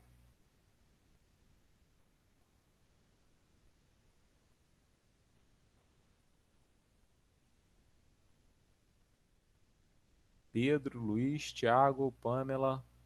Eu travei, por um acaso? Não, travou. Travou, não. Então me ajuda aí. Qual é essa definição de limite, gente? Vocês não lembram? Deixa eu ver se eu dou a primeira linha aqui. Vamos ver se eu dou a primeira linha. Vamos ver aqui. Calma aí. Ó. O limite de uma função vai ser a aproximação, né, do argumento de determinado valor. Então, à medida que vai se aproximando, a gente define o limite. A gente está vendo o comportamento da função se aproximando desse determinado valor. À medida que, no caso aí, z se aproxima de z0, a função f de z vai se aproximando desse determinado valor. Isso, mas em matematiquês, o que isso significa? Significa que para todo R maior, para todo epsilon maior do que zero, existe um delta maior do que zero, tal Isso. que... Esse é o mantra. Esse é o mantra. O que significa essa nomenclatura aqui que eu vou colocar que eu vou sublinhar em vermelho, né? Vamos lá. O que significa esse negócio aqui que eu estou envolvendo em vermelho? Isso é uma frase. Talvez isso seja uma das coisas mais importantes aí do curso de análise. Isso não é uma operação, como vocês aprenderam no curso de cálculo. Isso é uma frase. Por isso que eu nem vou dar atenção para esse cara. Eu só vou falar aqui da gente, né? Vou meio que passar, porque para falar de derivada a gente precisa falar de limite. Então, mais uma vez, eu vou falar aqui rápido, mas é importante que a gente entenda que isso é uma frase. E qual é a frase que isso significa? A frase é: para todo R maior do que zero, existe um delta maior do que zero, tal que se Z pertence ao domínio interseção o disco de centro zero e de centro Z, perdão, e raio delta, então f de Z vai pertencer ao disco de centro R e raio de centro W e raio R, né? Exatamente, ó. Vou fazer um desenho aqui. Ó. Isso significa o seguinte: imagina aqui, ó, a gente tem S. Esse é S. Aí eu tenho aqui Z0. Beleza? Aí eu pego aqui, é o limite, W. Ok? Aí, em Z0, a gente vai abrir um disco. Eu não me importo com Z0, certo? Então vou botar até vou botar isso de preto. Que a gente não se importa com Z0, então vou pintar ele de preto. Eu vou trocar a cor de novo. Ó, pintei ele de preto. Eu vou pegar um disco de centro em Z0. Existe, né? Existe um delta, tal que o disco de centro em Z0, interseção S, quando eu olhar a imagem dele, pela função f, e aí eu olho para dentro do disco de centro W e raio R pequeno, geralmente é epsilon, o que você tem é que essa imagem aqui do que está achurado, ela tem que cair aqui dentro. Ó. Ela tem que cair aqui dentro. É como se a parte achurada aqui, ela tivesse a parte achurada, né, desse pedacinho que está de... Vou botar até uma cor mais chamativa. Essa parte de achurada, né, que tá esse negócio todo colorido aqui, ela tá levando nessa parte achurada vermelha. Ficou claro o que está acontecendo? Você pode olhar, Marcelo, mas tem um negócio aí que está do lado de fora, né? Por exemplo, tem esse pedacinho aqui que está do lado de... Vou botar de preto. Tem esse pedacinho aqui que ficou do lado de fora. Né? Gente, a internet aqui está bem ruim. Vou precisar... Tá, não tem problema não, Pamela. Abraço, bom descanso para você também. Não, tamo junto. Tá? Mas vocês estão compreendendo aqui que o que acontece? A imagem do que está dentro do disco e dentro do conjunto pela função f, ela vai cair no disco de centro em W e raio R. Então, é isso que a definição de limite nos diz, ó, que a imagem desse, né, interseção do conjunto S, interseção esse disquinho aqui, vai cair dentro de W. Então, Beleza. Aqui eu botei algumas contas até para fazer aqui. Por exemplo, nesse caso aqui, tá? Quanto vale esse limite? Ah, Marcelo, faz igual cálculo 1, tá? Limite, gente, é tudo igual. Como aqui eu não estou exigindo muita coisa, não quero que faça pela definição, então é igual cálculo 1. É 3i ao quadrado, você vai lá e vai fazer 3i ao quadrado menos 3... Opa, perdão. Ai, ai. Menos, mais uma vez, é igual ao cálculo 1, tá? Como eu não tô... Aqui no item 1, não, estava exigindo um pouquinho mais. Mas aqui, como eu não estou exigindo nada, no item 2 é só o limite, então, menos 5 vezes 3i. Beleza? Ah, se tiver 0 sobre 0, aquelas coisas que vocês fazem sempre quando estavam resolvendo qualquer problema de cálculo 1. 0 sobre 0 precisa tentar arrumar algum argumento ali, né? Entender um produto notável, ver como é que isso funciona e tentar resolver esse processo, tá? Então, isso aqui, por exemplo, dá menos 9 mais menos, né? Menos 9, menos 15i. Menos 15i. Beleza? Então, sem muito mistério. Esse item aqui daria para a gente fazer, tá? Mas eu exijo um pouquinho mais da definição. Qualquer coisa eu faço na próxima aula, se vocês tiverem dificuldade, tá? Mas, mais uma vez, é só para a gente não perder o fio da meada. A gente vai dizer que uma função ela é localmente limitada num Z0. Bom, isso tem algumas conotações interessantes, né? Por exemplo, a função 1 sobre z, função f de z igual a 1 sobre z. O que acontece quando você pega, ela não é localmente limitada, beleza? Por exemplo, a função 1 sobre z, ela não é localmente limitada em zero, né? F de z igual a isso, não é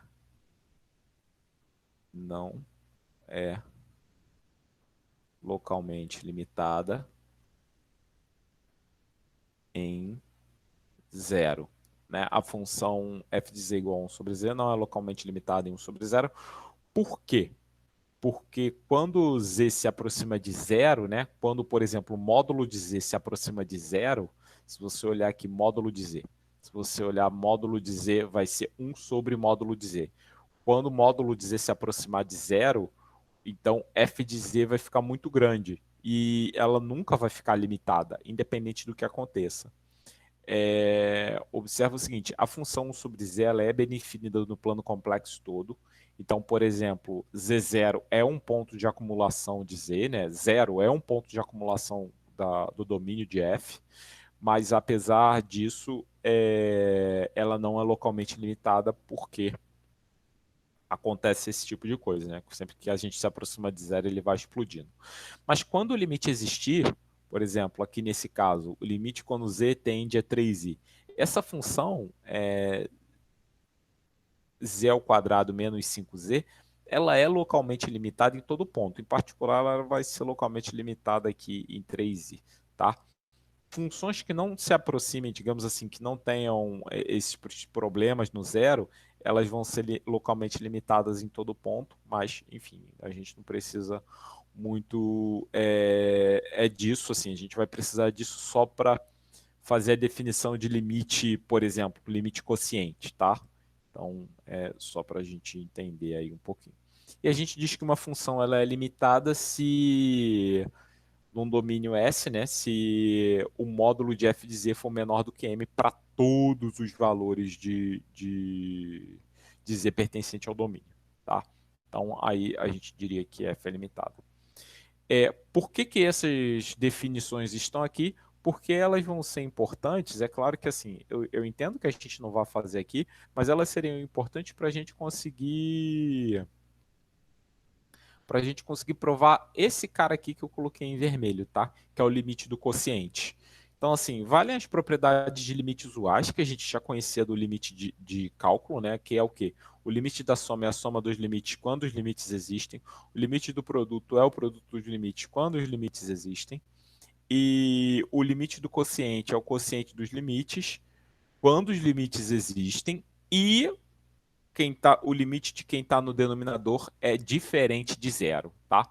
Então, assim, precisa dessas condições para que as coisas aconteçam e tudo mais. Então, realmente, são só as propriedades de limite usuais.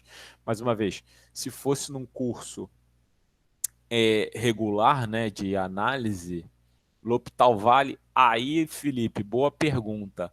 Infelizmente, a gente ainda não sabe derivar variáveis complexas e a gente vai ver que derivar variáveis complexas é esquisitinho. Assim, vale, tá? Vale. Só que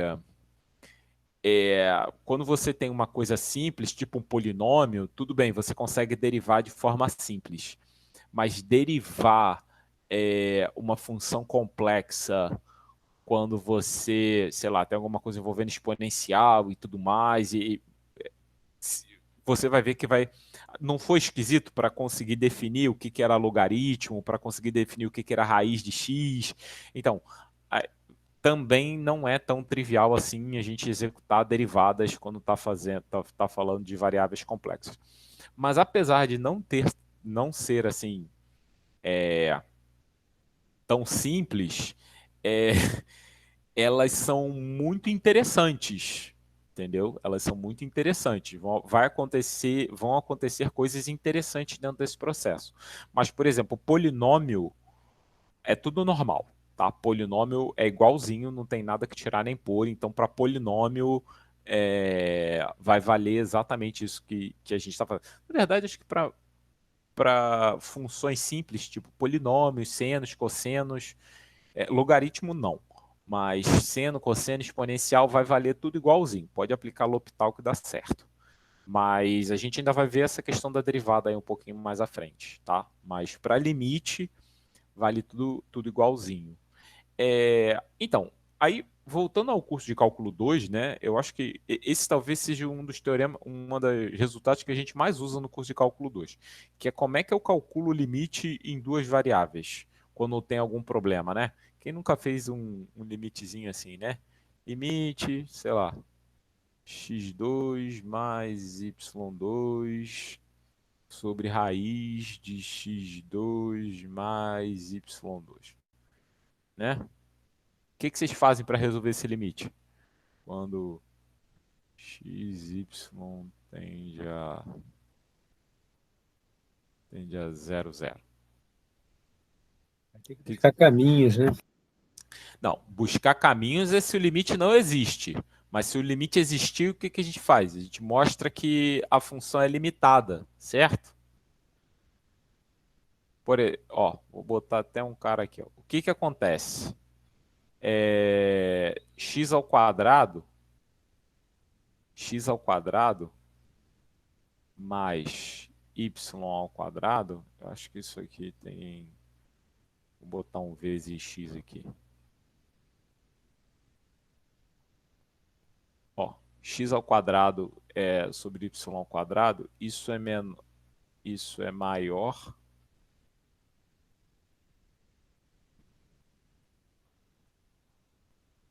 Isso é maior do que zero.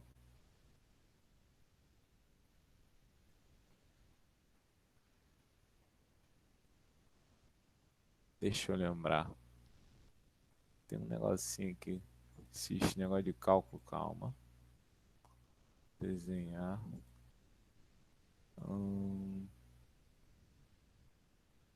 Tá.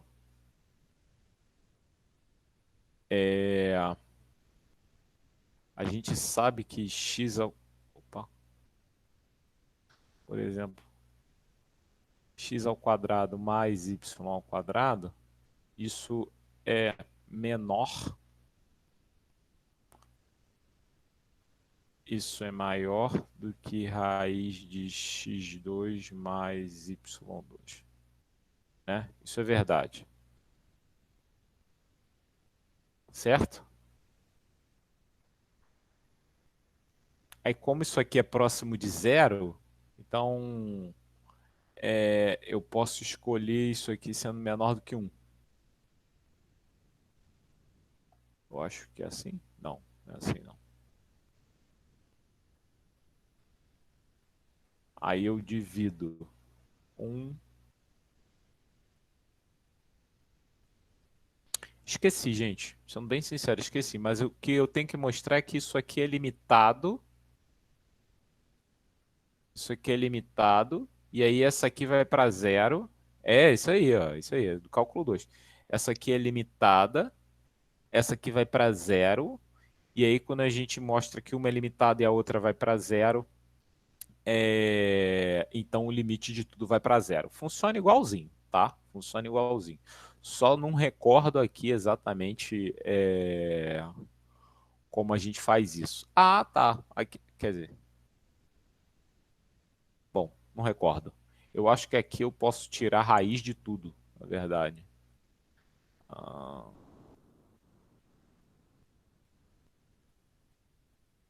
opa, calma aí. Eu tenho quase certeza.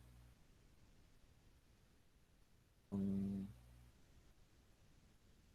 ah, tá. Ó, quer ver? Eu acho que isso aqui vai valer. Não lembro.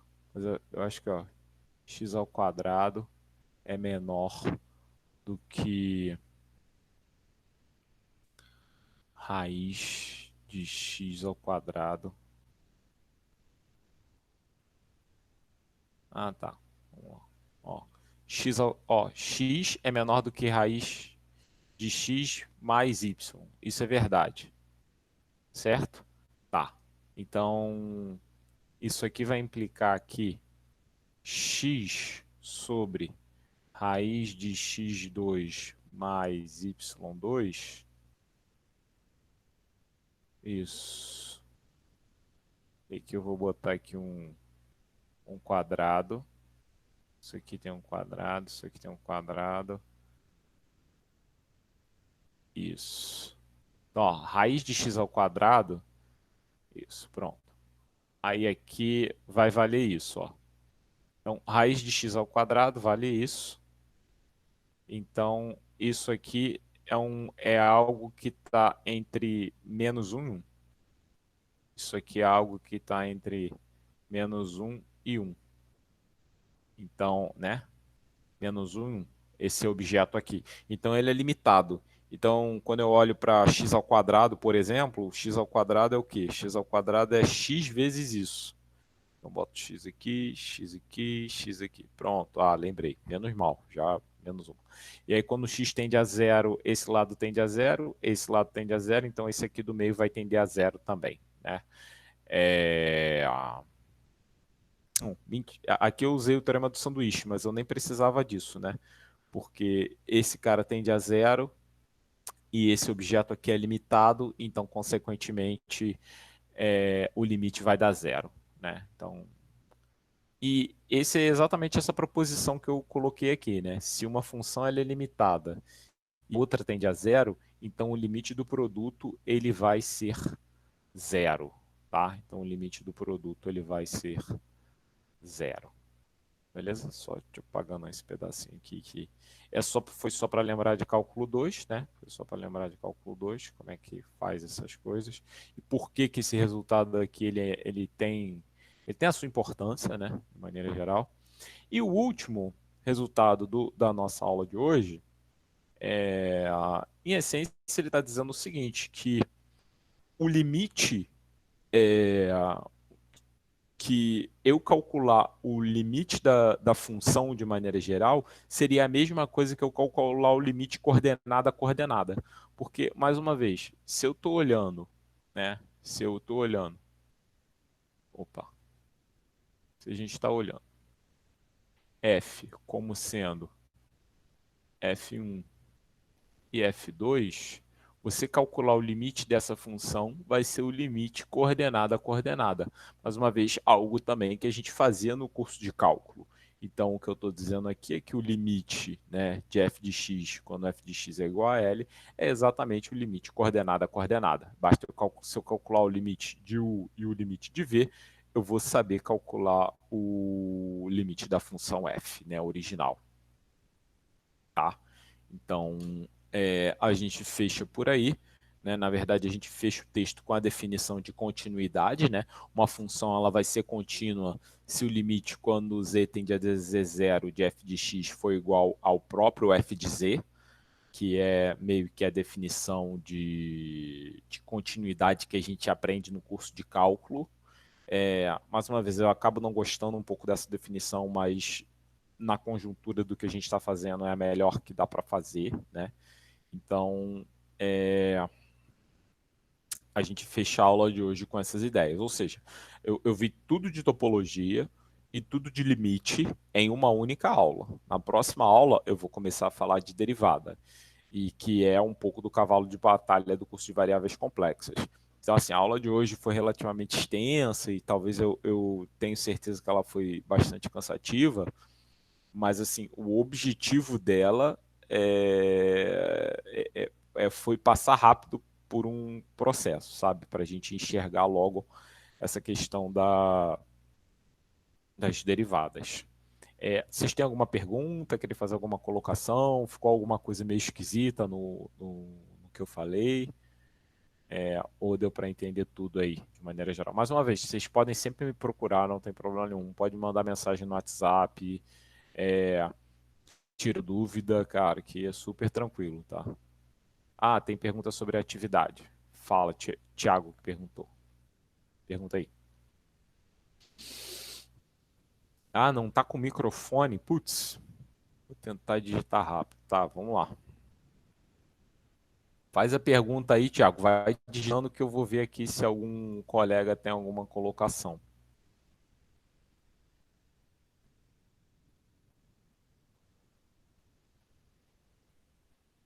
É, tá.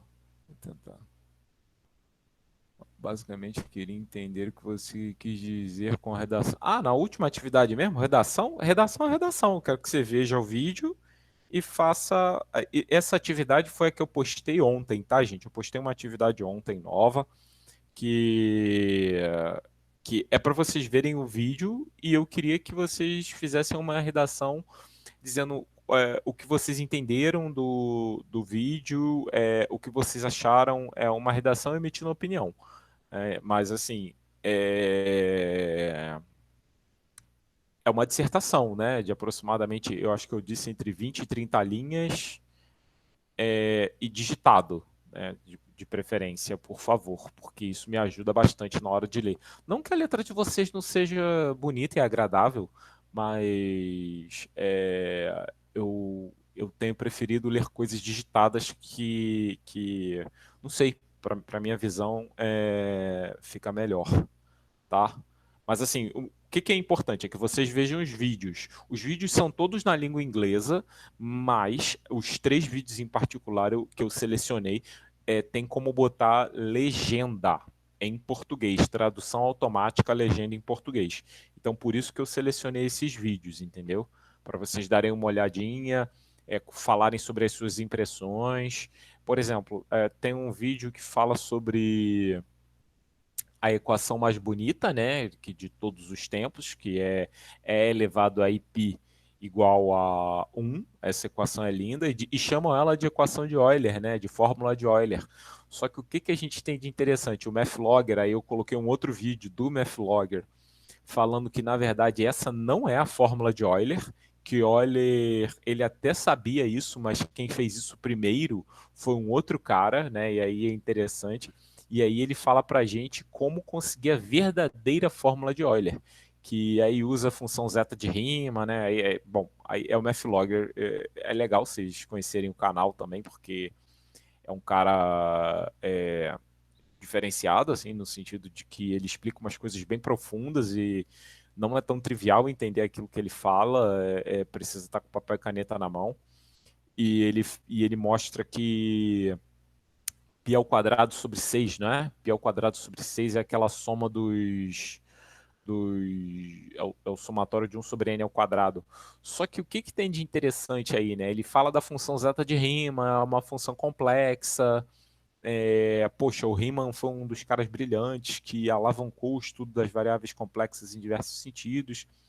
E um outro cara que é bem interessante, o outro vídeo que é bem interessante, é um canal, ele não é novo, eu já conheci o canal há algum tempo, mas não tinha posto nada de interessante ali, é que I ao quadrado é real,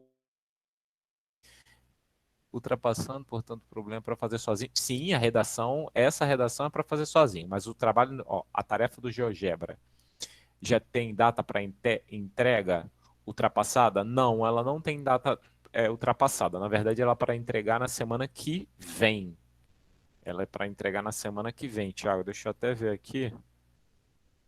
Eu acho ela tava a data dela de entrega para entregar no dia 26, mas eu estou pensando seriamente em postergar, porque muitos de vocês não fizeram, mas isso depois a gente conversa pelo grupo de WhatsApp. Eu só preciso pensar um pouquinho melhor, mas essa não é para fazer sozinho, não. A do GeoGebra, ela é para fazer em dupla.